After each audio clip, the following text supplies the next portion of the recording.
ഈ പ്രാർത്ഥനയിൽ പങ്കെടുക്കുന്ന അങ്ങയുടെ എല്ലാ മക്കളുടെയും ആവശ്യങ്ങളെ അങ്ങ് ഏറ്റെടുക്കണമെന്ന് പ്രാർത്ഥിക്കുന്നു. ദീർഘനാളായിട്ട് കർത്താവ് കാത്തിരിക്കുന്ന വിഷയങ്ങളുണ്ട് ഈശോയെ, അത് ഇന്ന് നിറവേറണമേ എന്ന് പ്രാർത്ഥിക്കുന്നു.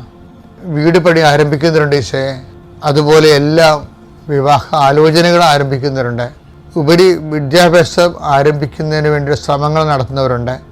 അങ്ങനെ എല്ലാ ആരംഭങ്ങളെയും അങ്ങയുടെ തിരുസന്നിധിയിൽ ആശീർവാദത്തിനായി സമർപ്പിക്കുന്നു.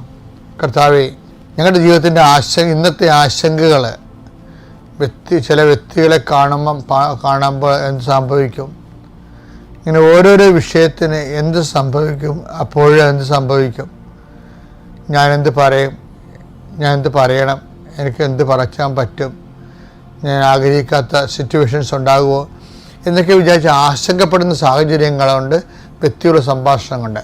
അതെല്ലാം കർത്താവിൻ്റെ നാമത്തിൽ ആശീർവദിക്കുകയും ദൈവത്തിൻ്റെ സാന്നിധ്യത്തിൽ ഉറപ്പുവരുത്തുന്നതിന് പരിശുദ്ധ ദേവമാതാവിനെ ഏൽപ്പിക്കുകയും ചെയ്യുന്നു.